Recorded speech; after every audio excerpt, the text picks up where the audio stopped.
My name is Mohammed, and I'm going to tell about legal, ethical, and social values of business case study evaluation number 3. It's about new protocol, how drugs rebirth as treatment for cancer fueled price rises. Thalidomide is a drug which is utilized for treatment of leprosy and severe weight loss. In viability, research and studies demonstrated that the drug is useful to the treatment of cancer. Thalidomide can slow or stop the spread of ailment, although the head of an official of Celgane's organization said that we have propelled this medication for AIDS vaccine. Celgane is an organization who produces that thalidomide tranquilizers. Today is the medication recommended for malignant growth.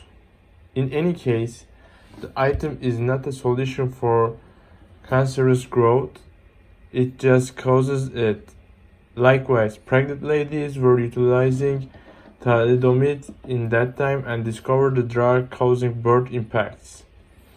The organization got sued by the patients. The circumstances lost millions to the Celgane organization. Thus, the firm needs to acquire their cash what they lost in back days. The case is the point at which they propelled the item price was around $6. They expanded to the cost of drugs. Presently, similar containers are $29, just about multiple times more significant amount of the initial cost. Notwithstanding that, the charge is lower than the market when it contrasts and other malignant growth drugs. The expense of the drugs is just 70 cents in Brazil. The moral issue is the expansion in cost, that much is the adequate or not. I accept that when driving closer from outside, this is looking not great, untrustworthy. Then again, this is the business. The organization profits and gets them back what they lost before. They have a family to nourish, and individuals consistently need to carry on with a decent life and draw a decent future. The investors burn through the millions for this organization, and they might want to acquire more than that. Also, the medication cost is lower than the standard cost available. The item is yet reasonable. With everything taken into account, the organization produces life-sparing medications, one of the most punctual organizations which accommodate sedate tumors, costs less when it thinks about different organizations accessible to all. Presently, I will attempt to team up with two surprising thinkers. The initial one is John Locke. He accepts that private property is a framework before the implicit understanding, which means if the man, whatever man makes with his work, it will claim that item or highlight. Then again, common assets have a place with everyone. Waterland creatures are a case of shared assets, so individuals cannot claim every regular cure. Additionally, different people need to live and utilize the assets.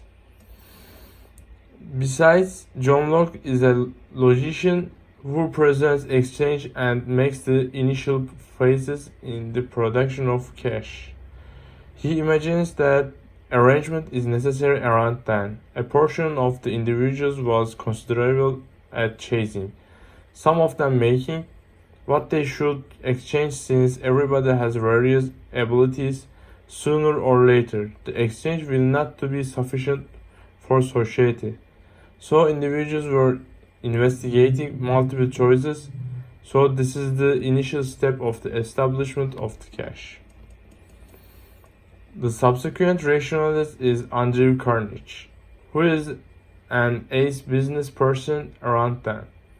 He profited, probably the most extravagant man on the planet. Later he concentrated on charitable undertakings. I will clarify one of the critical standards of Andrew Carnegie.